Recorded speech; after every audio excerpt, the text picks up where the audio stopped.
Well, brothers and sisters, how good the Lord is, and what a wonderful opportunity we have again to gather around His Word.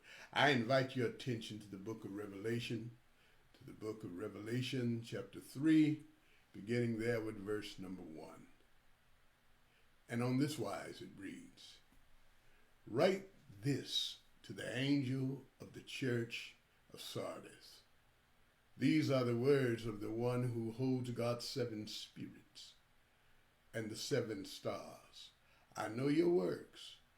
You have the reputation of being alive, and you are in fact dead. Wake up and strengthen whatever you have left, teetering on the brink of death. For I found that your works are far less complete in the eyes of my God. So remember what you have received and heard. Hold on to it and change your heart and your lives. If you don't wake up, I will come like a thief, and you won't know what time I will come upon you. But you do have a few people in Sardis who haven't stained their clothing. They will walk with me clothed in white because they are worthy. Those who emerge victoriously will wear white clothing like this. I won't scratch out their name from the scroll of life, but will declare their name in the presence of my Father and His angels. If you can hear, listen to what the Spirit is saying to the churches." Amen and amen. I want to talk for a few moments from these words. Hearing the call and responding to the alarm. Hearing the call and responding to the alarm. The idiom "asleep at the switch" doesn't speak as clearly to today as it did in prior generations. When most folks traveled by rail before automation, this phrase was more clearly understood, because to not appreciate it would end in catastrophe. If the trainsman neglected his duty to switch tracks, the train would crash into other carts, causing death, destruction, and carnage.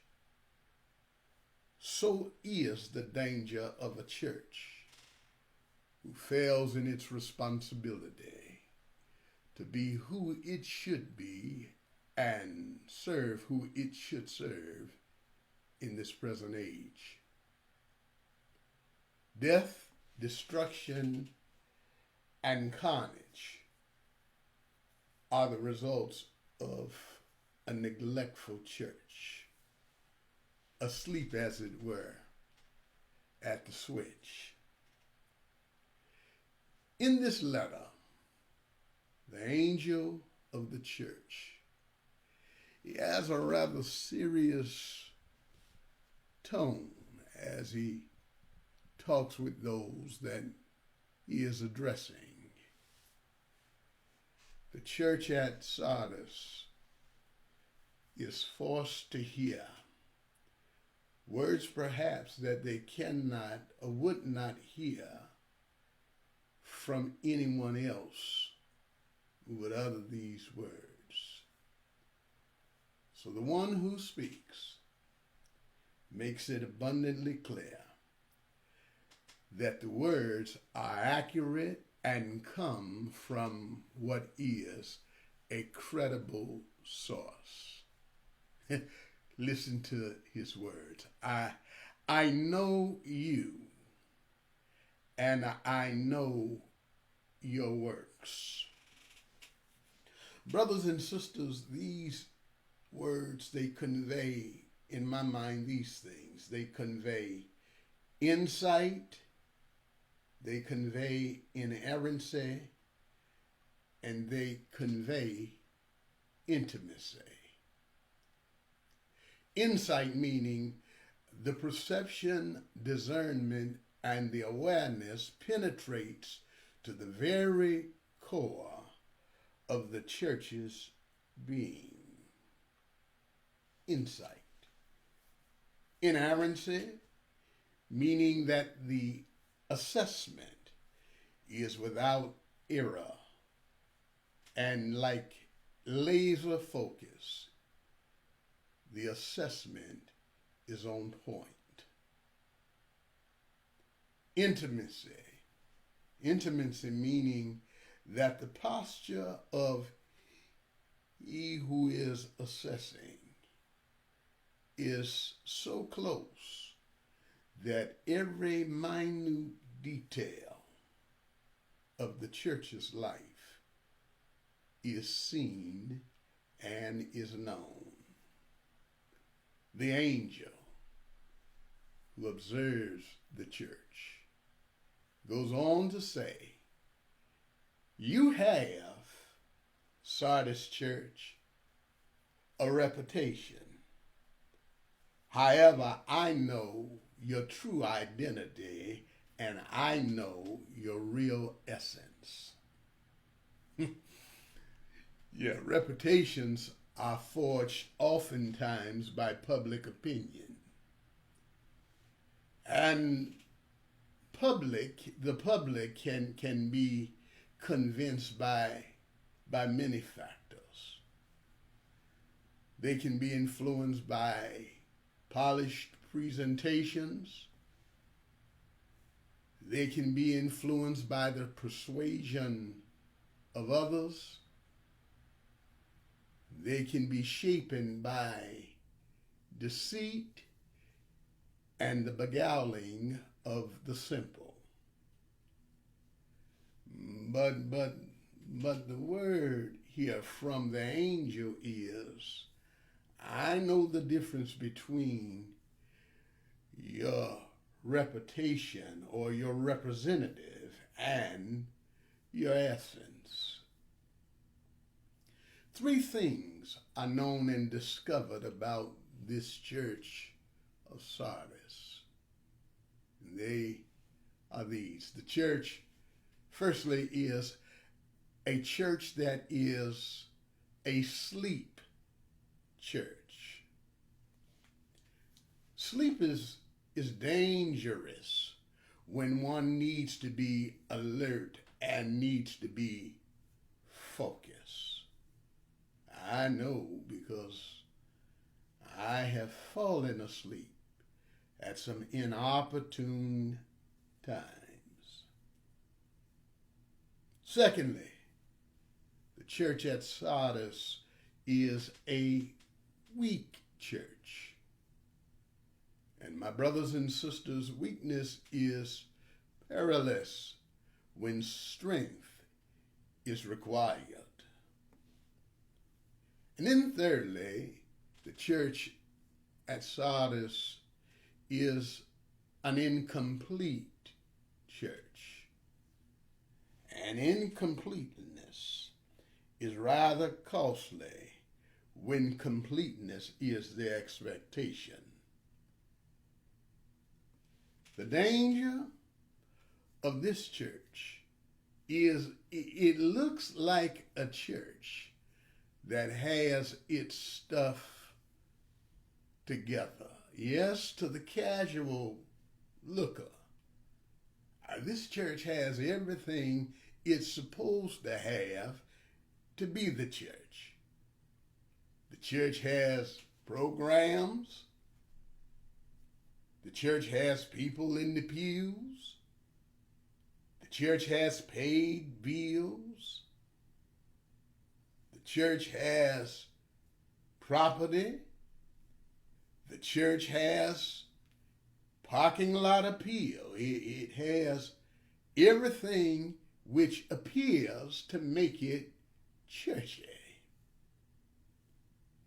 But the angel says that this church is teetering on the brink of death. Do you hear me? The real assessment by the one who has insight, by the one who's close enough to really see it and to call balls and strikes with accuracy, says that this mega ministry has much missing, and it is missing the mark on that which is ultimately important. I wonder, do you hear me? And the angel goes on to say that a prescription for healing this ailing church is its need for a stimulus. And the word to the church is this: wake up. That is the clarion call to this church. You're asleep. Wake up. Why? Why?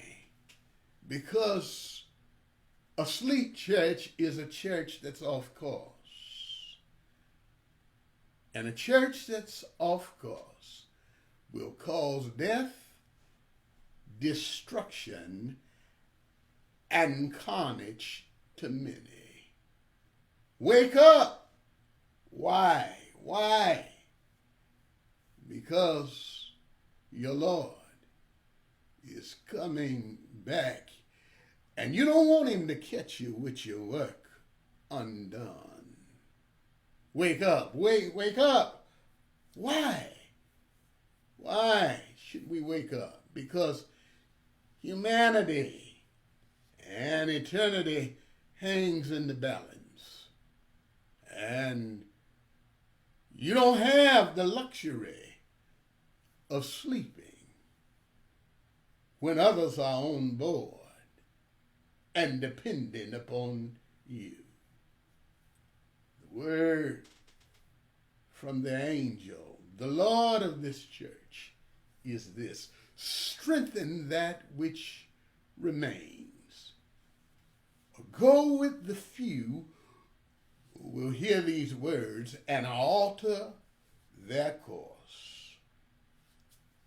I'm almost finished here. Those who have clothed themselves in white and have been washed in the blood of the Lamb. Those who have an ear to hear. Strengthen that which remains. You can't wait for a response when everybody catch it and get on board. No, the angel says these words: victory is possible if you hear the call, respond to the alarm, and get about the business of Christian work. Brothers and sisters, just like the angel of the house who writes the letter to the church at Sardis is saying to the church in the Western world, heed and hear the call. Don't hit the snooze button, but respond to the alarm, because it's getting late in the evening and you don't have as much time as you once had in order to do the work that you must do.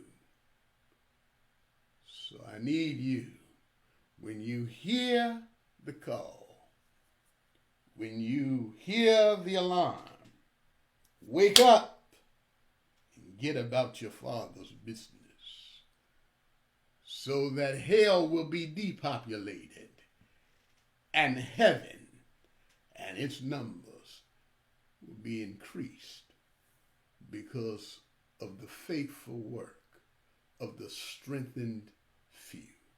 That is the cause, that is the call, and that is what the Lord and the angel of the church is beckoning to you and I to do in this era when the world is on its way to hell and the church ought to have the remedy and the answer, but instead we're asleep. Well, wake up, you slucker. Too much is dependent upon your getting it right.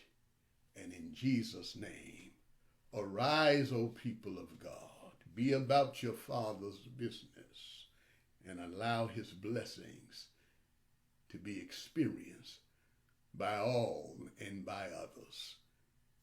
In Jesus' name, I am Greg Ballard, your brother, your pastor, your friend, encouraging you to stir yourself up, get back to your first love, and work while it is day. For night cometh, and no man will be able to work. My word to you. Amen.